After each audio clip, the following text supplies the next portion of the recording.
ao anjo da igreja que está em Éfeso: isto diz aquele que tem na sua destra as 7 estrelas, que anda no meio dos 7 castiçais de ouro. Eu conheço as tuas obras, o teu trabalho e a tua perseverança, e que não pode suportar os maus, que puseste à prova os que se dizem ser apóstolos e não são, e tu os achaste mentirosos, e sofrestes. Tens paciência, trabalhaste pelo meu nome e não te cansaste.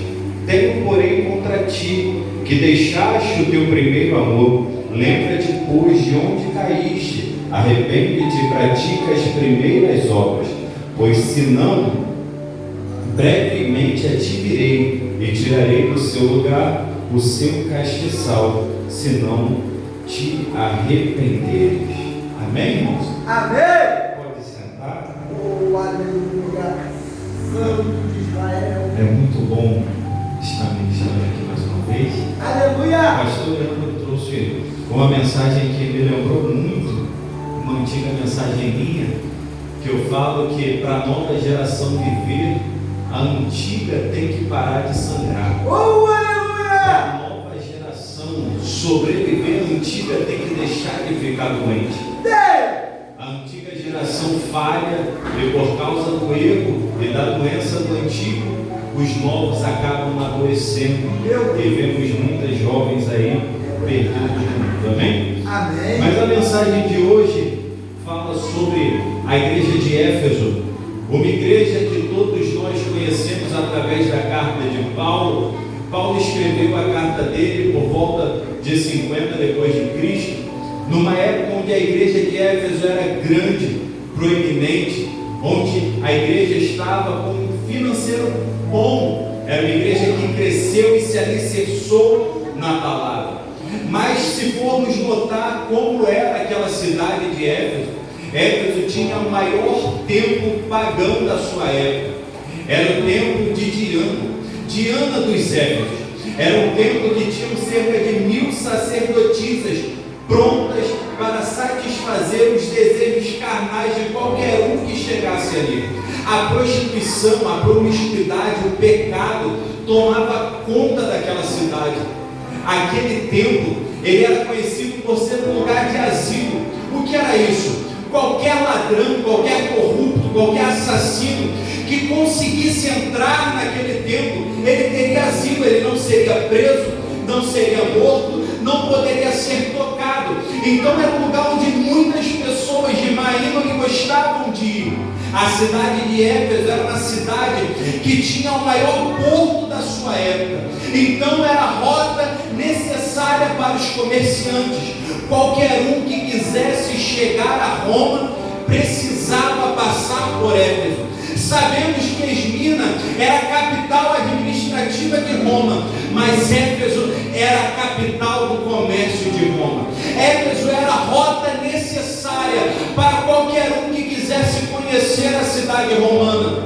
Não seja por isso, muitos que eram martirizados passavam por Éfeso. Por isso foi apelidada por Inácio de a porta dos mártires. Todos os cristãos que seriam presos e martirizados tinham que passar por Éfeso. Essa era a cidade que Paulo decidiu evangelizar. Lá ele encontra Apolo, lá ele encontra outros tantos, e ali a igreja vai se fundamentar, ali a igreja vai se alicerçar. Enquanto Paulo pregava, Apolo pregava, o Senhor ia dando crescimento àquela igreja. Agora imagina, uma igreja que conta com o apóstolo Paulo pregando nela 3 anos consecutivos. Era uma igreja abençoada e tinha a palavra enraizada em seu tutano. Agora Paulo sai dessa cidade e ele deixa Timóteo. Timóteo era responsável por ensinar a palavra. Timóteo era responsável por doutrinar aquela igreja. Então era uma igreja que tinha um grande ensino, era inundada pela palavra e assim fundamentada. As heresias não entravam naquela igreja. Quando Timóteo começa a sair de Éfeso para pregar em outras cidades, é quando chega o apóstolo João para pastorear. Era um apóstolo ilustre, o apóstolo do amor, vindo do exílio de Patmos, ele vai pastorear aquela cidade. Então nós entendemos que a igreja de Éfeso era uma igreja abençoada por Deus, fundamentada na palavra. Não era uma igreja que era guiada pelo arrepiômetro, não era uma igreja que era guiada pelo tom de voz do pregador, não. Qualquer um que fosse pregar em Éfeso seria testado pela palavra, seria provado pelo evangelho. Era uma igreja que não aceitava as heresias, não tinha se aculturado com a cultura de Roma, tinha preservado o seu evangelho puro, sem mistura e sem mácula. Essa era a igreja de Éfeso em 50 depois de Cristo. Com o passar dos anos, começa-se a perseguição. Em 63, Nero taca fogo em Roma, culpa os cristãos e começa a grande perseguição aos cristãos em Éfeso. A perseguição vai aumentando, meu pastor. E o que acontece com aqueles cristãos daquela cidade, com aqueles crentes? Eles param de se preocupar uns com os outros e começam a se preocupar com o seu bem-estar, porque a qualquer momento eles poderiam ser presos, suas casas poderiam ser tomadas, as lutas e a provação era constante. E com uma proeminência, com o crescimento daquela igreja, os falsos profetas crescem no olho, porque lá os dizimistas eram bons. Era uma cidade onde as pessoas doavam o que tinham, onde não tinha rico e pobre na mesma igreja, onde a igualdade começou a alcançar. Então aqueles lobos em pele de cordeiro começam a crescer o olho na prosperidade daquela igreja. Os falsos cristãos judeus começam a tentar plantar heresia. Agora a preocupação com a igreja era muito grande, tinha que se testar. A liturgia começa a ficar mais firme, não podia qualquer um pegar no microfone, porque por qualquer bobeira que você desse, a heresia podia entrar na igreja e a liturgia ia se endurecendo, a liturgia ia virando uma liturgia de ferro.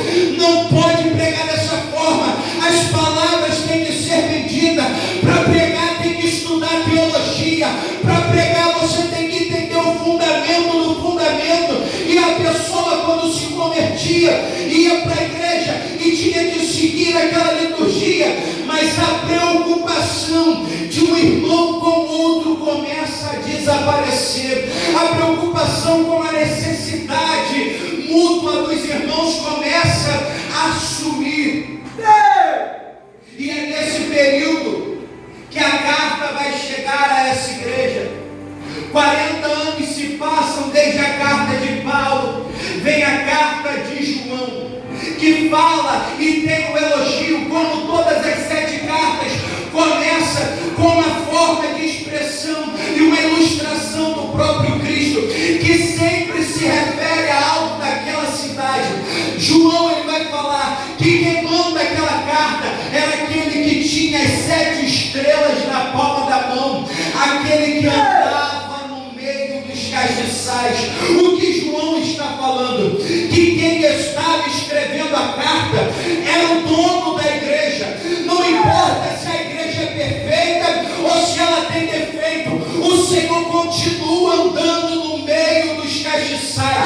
Não tem essa de que a igreja não está muito legal, Jesus não vai no culto. Ele é o primeiro a chegar e o último a ir embora. Está escrito, ele tem as 7 estrelas na palma da sua mão. Ele sabe de tudo que acontece. Quando você pisa na igreja ali, ele já está. Quando você vai embora ali, ele te acompanha. Era essa a expressão para uma igreja que achava que era dona de si mesmo. Era a palavra para uma igreja que se achava autossuficiente por causa das suas regras e da sua doutrina. Fala aquele que tem a igreja na palma da sua mão. Não é a igreja que se domina. A igreja tem um pastor, a igreja ela tem um líder, a igreja ela tem um dono, a igreja ela tem um noivo, a igreja ela tem um cabeça. A igreja não é autossuficiente. Nós dependemos daquele que anda no meio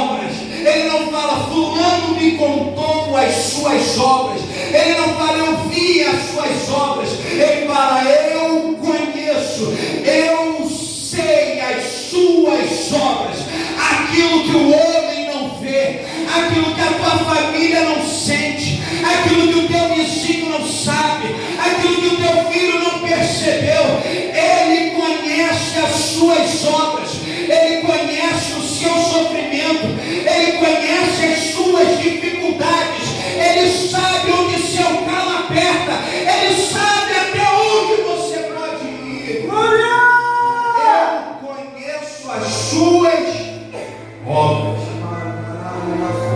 E ele começa o elogio, porque em todas as cartas, com exceção de uma, todas as igrejas tinham algo a ser elogiado. E o elogio era: eu sei que tem resistido aos maus, eu sei que tem resistido às falsas doutrinas, os falsos mestres. O elogio é que as obras daquela igreja eram boas, não era qualquer um que falava qualquer coisa, não tinha o eu acho, ou eu penso, ou eu entendo. Era o que a Bíblia diz, é o que a palavra está escrito, é o que os profetas e os apóstolos ensinaram, eram os ensinamentos de Cristo. Todos eram provados, não existia isso de se converter e logo está pregando, não existia isso de qualquer um derrama um azeite na tua cabeça e virou pastor. Não era dessa forma. Existia uma regra, existia uma liturgia, existia uma doutrina. As pessoas que pegavam para ensinar eram altamente capacitadas. A igreja tinha palavra e fundamento. Não era fácil chegar a um cargo na igreja de Éfeso. Aleluia! E isso era motivo de elogio. Não tinha imagens dentro da igreja, não tinha campanha da vitória ou culto do reflexo. Era culto da palavra, era culto de ensinamento. Não era como hoje em dia, que a EBD e a doutrina fica vazia e os cultos de campanha com gente pelo ladrão. Não, na época era palavra. O povo ia para a igreja para ouvir a palavra, o povo ficava firme nas lutas por conta da palavra, o povo tinha em quem se apoiar, que era Jesus. Não era apoiado em pastor, em membro ou em amigo. O apoio era Cristo, o apoio era o Evangelho, o apoio era a palavra. Glória a Jesus, E isso aleluia! era motivo de elogio. Mas quando a liturgia e a fé teórica, quando a ortodoxia cobra caro demais, quando não se sabe equilibrar o conhecimento com a graça, quando não se sabe combinar e equilibrar a liturgia com a revelação, quando não se sabe mais até onde é Cristo falando e até onde é o pastor doutrinando, quando se chega a esse ponto, a liturgia é dura. Quando passamos a nos preocupar com o nosso bem-estar, quando passamos a nos preocupar somente com o nosso eu estou sendo perseguido, eu não posso fraquejar, a luta está grande, e começamos a nos preocupar em não pecar, começamos a nos preocupar em não desviar, começamos a nos preocupar em não ser perseguido, começamos a nos preocupar com vestimidade, começamos a nos preocupar com a liturgia e paramos de nos preocupar com aquele que está fraco, paramos de nos preocupar com aqueles que estão caindo, paramos de nos preocupar com aqueles que estão lá fora. É quando a liturgia começa a cobrar caro demais.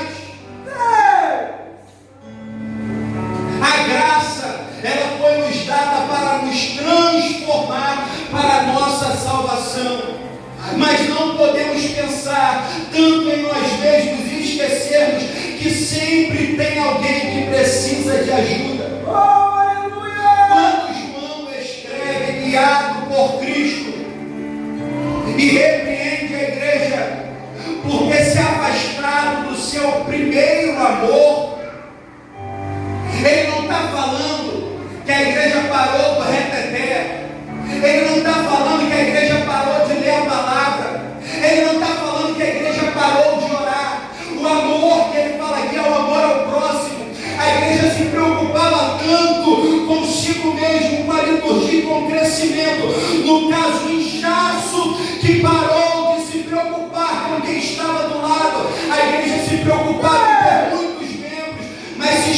esqueceu de como pastorear, se esqueceu de como ensinar, se esqueceu de como ajudar, se gastava muito com obra e estrutura e se esqueceram de ajudar aqueles que estavam necessitados, não somente de alimento e dinheiro, mas de ajuda espiritual. E quando começamos a abandonar esse amor, custa caro. Cristo, Ele vai trazer uma palavra forte e pesada. Ele fala: lembra de onde caiu.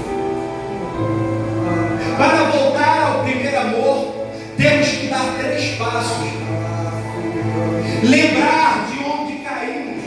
A lembrança é o primeiro passo da volta. O filho pródigo sai de casa e ele só vai pensar em voltar quando ele se lembra. E lembrou-se da casa do seu pai. Aleluia!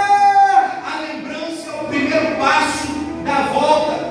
É lembrar de quando você aceitou Jesus, olhava para o irmão que estava do lado e o Espírito Santo te comovia a fazer uma oração. Você tinha sensibilidade de ajudar os fracos, tinha sensibilidade de orar por aqueles que estavam necessitados. Aleluia! Era esse primeiro amor que tinha na igreja de Éfeso, na época de Paulo, que tinha sumido.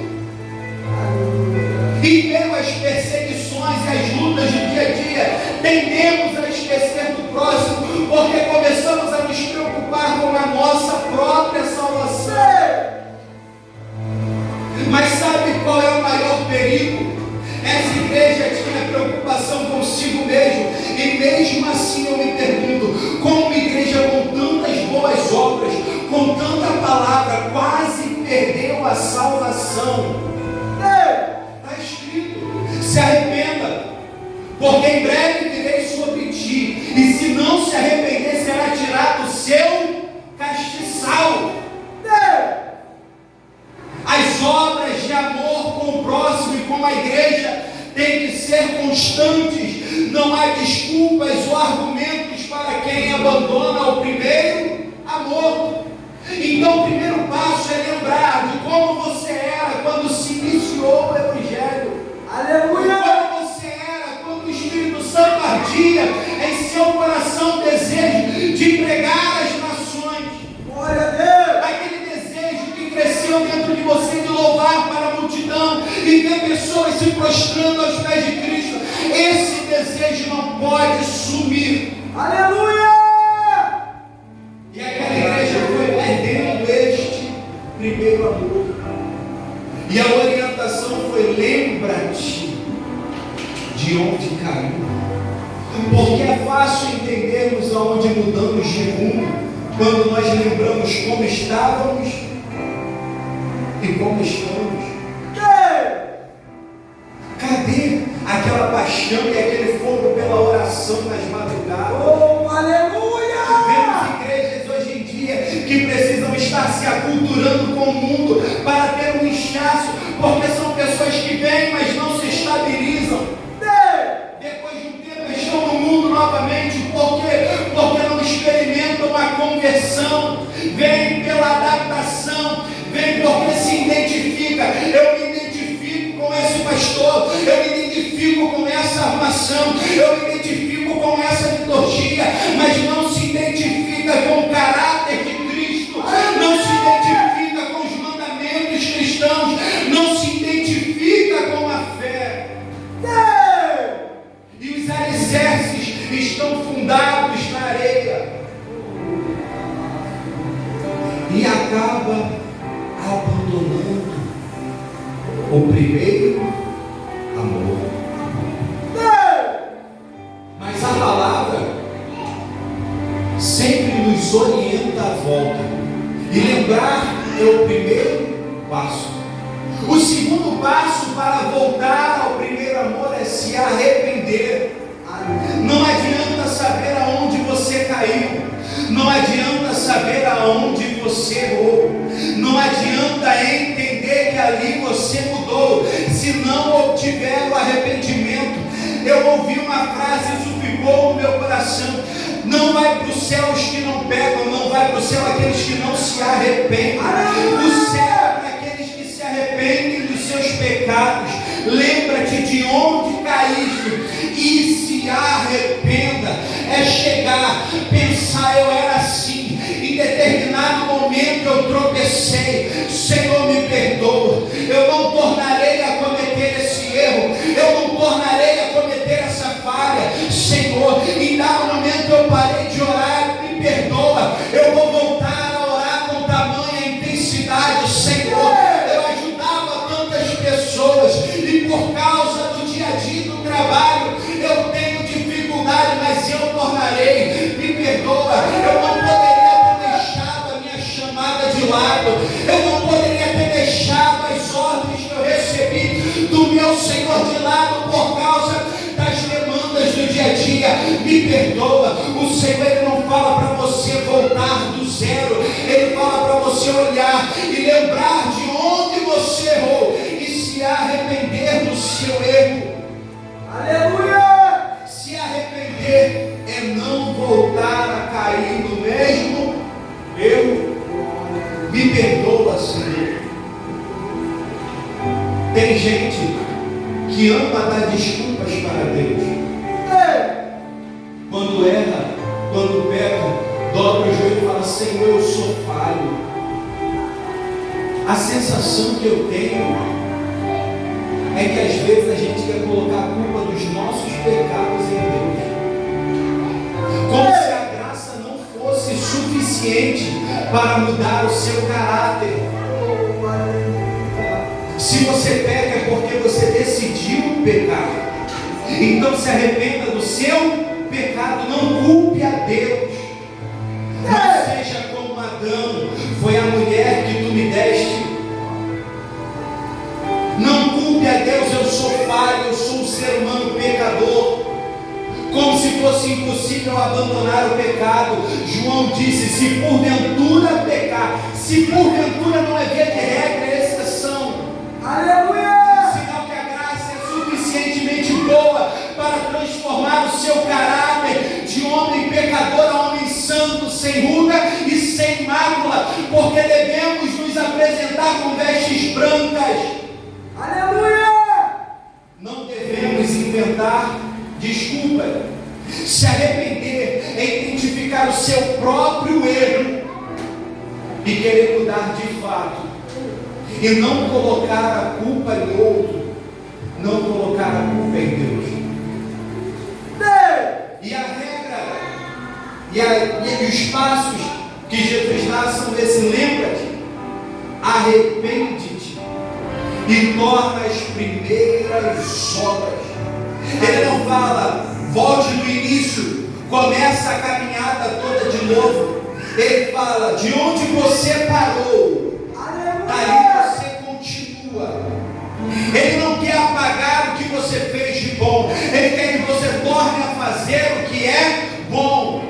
Não adianta querer largar tudo, jogar tudo para o alto porque errou. É se arrepender e continuar de onde parou. Aleluia! Lembra-te, te arrepende e torne as primeiras obras. Recomeçar de onde parou. Aleluia! Não é para desistir.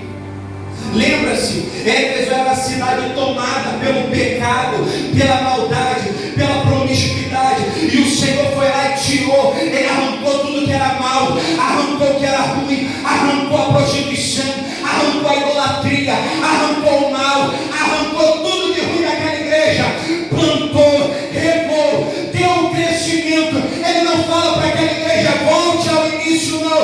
Ele fala, volte às primeiras obras, volte ao primeiro amor.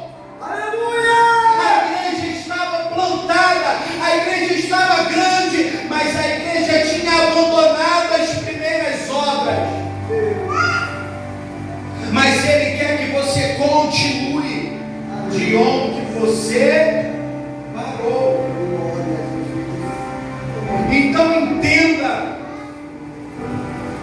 no dia a dia da nossa caminhada, os problemas vão nos alcançar.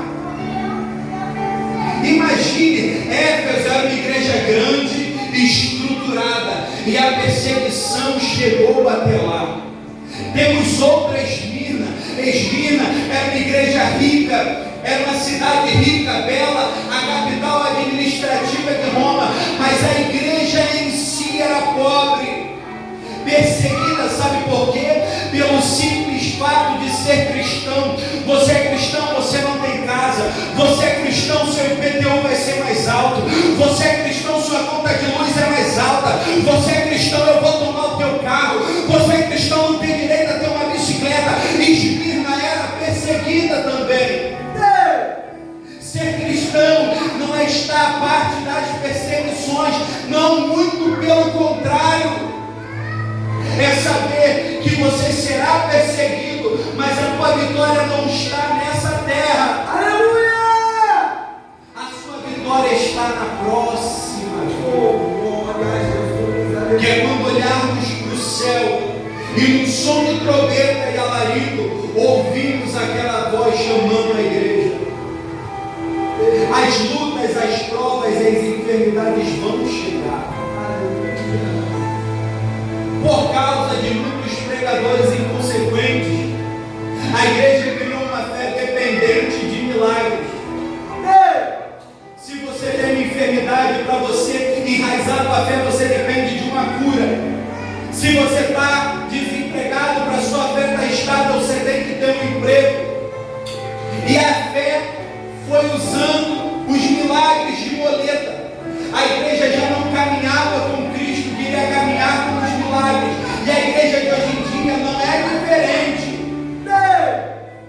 Se usarmos os milagres de muleta, nunca encontraremos a verdadeira salvação em Cristo. Aleluia! Porque nem sempre acontece da forma que a gente quer ou espera. Aleluia! Policarpo de Esmirna, ele foi preso, um senhor de idade, boa conduta, mas era cristão. A própria cidade amava Policarpo, a ponto de dar uma oportunidade para ele. Policarpo, negue a Cristo, fale que César é Senhor, e assim você não morre. A resposta de Policarpo foi: eu tenho servido ao meu Jesus há tanto tempo, e ele nunca me traiu. Por que eu vou traí-lo agora? Oh, aleluia! Policarpo vai ser queimado vivo, e na época se amarrava qualquer um que fosse queimado. Policarpo, quando ele vai ser amarrado, ele fala: não se preocupe, não me prenda, eu ficarei em pé aqui, não me mexerei. Aleluia! Só deixa fazer uma oração.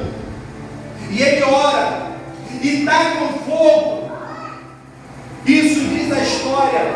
O fogo pega em volta de Policarpo e não queima Policarpo. Aleluia! Talvez você pensou: o milagre chegou, ele não vai ser morto. Vem um soldado com uma espada e atravessa e mata Policarpo. Quando ele tira a espada, diz a história que sai uma bomba de dentro dele, tanto sangue que apaga aquela fogueira, a ponto de todos que estavam ali se espantar com aquela cena e entender o tamanho do Cristo que ele servia. Aleluia! A morte de Policarpo serviu como exemplo para aqueles que estavam à volta. Nem sempre acontece da forma que a gente espera. Glória a Deus! Tem aqueles que, como João, não vão experimentar o martírio, mas tem aqueles que, como Paulo e Pedro, vão ser decapitados e crucificados. O seu milagre não é a prova do amor de Deus, a tua salvação é a prova do amor de Deus. Aleluia! Não devemos usar os milagres como muleta, devemos voltar ao primeiro amor, ao amor fraternal como igreja, a comunhão que está lá escrita em 2 Coríntios 13:13, a comunhão do Espírito Santo. Aleluia! Falamos isso todos os cultos no final, que a graça do Senhor Jesus, o amor de Deus e a comunhão do Espírito Santo, e acaba passando desapercebido o que nós falamos, mas a comunhão é a comunhão da igreja como uma unidade. Aleluia! E é claro Como toda igreja, ela tem uma promessa. A promessa da igreja de Éfeso se encontra no versículo 7. Quem tem ouvidos, ouça o que o Espírito diz à igreja. Ao que vencer, dar-lhe-ei a comer da árvore da vida, que está no meio do paraíso de Deus. Aleluia! Ao que vencer significa que há uma batalha. A igreja tem o risco de a qualquer momento perder o seu castiçal. A luta e a perseguição será constante. Vamos perder amigos na caminhada.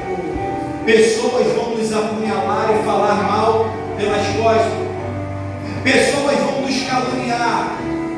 Pessoas vão querer tomar o que nós temos.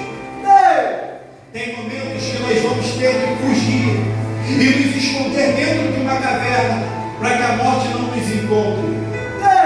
Mas tendo em mente que aquele que vencer comerá da árvore da vida. Aleluia!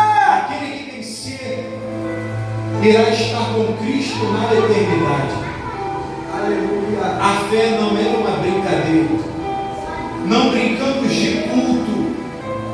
Nós cultuamos a Cristo, Oh, aleluia! que morreu e ressuscitou. Se ele só tivesse morrido e não tivesse ressuscitado, seria uma obra incompleta. A nossa fé está baseada num Cristo que em carne morreu e em carne ressuscitou. Aleluia! Hoje o Senhor me trouxe aqui para liberar uma palavra para a sua vida. Glória a Deus. Torne ao primeiro amor. Lembra-te, arrepende-te e torne a primeiras obras. Porque aquele que vencer herdará a vida eterna. E assim eu agradeço a oportunidade de